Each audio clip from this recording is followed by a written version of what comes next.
जदीद medical technology के तहत 58 साला बूढ़ी औरत को मां बना दिया गया। हालांकि 35, 40 और 50 एज के बाद ये कुदरती प्रोसेस होता है कि औरत में बच्चे पैदा करने की सलाहियत ख़त्म हो जाती है।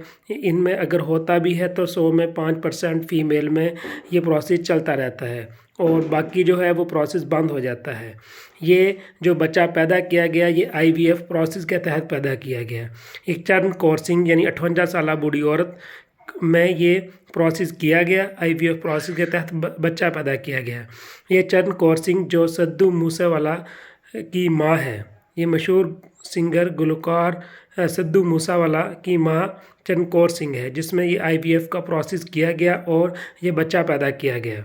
IVF प्रोसेस होता क्या है? इसे कहते हैं इन्वर्टिव फर्टिलाइजेशन। इसमें क्या करते हैं कि औरत के ओवरीज से एक्टिव एग लिया जाता है और मर्द का एक्टिव स्पर्म लिया जाता है, जिसको एक कैप्सूल नुमा सिलेंडर में इनका मिलाप करवाया जाता है और जब ये प्रोसेस पूरा हो जाता है, इनके मादा तौलीद का आपस में प्रोसेस पूरा हो जाता है, तब इनको इसके ज़ाइगोट बनना स्टार्ट हो जाते हैं तो औरत की यूट्रस में रख दिया जाता है और ये 9th मंथ का प्रोसेस चलता है, जैसे प्रॉपर एक प्रेगनेंसी होती है।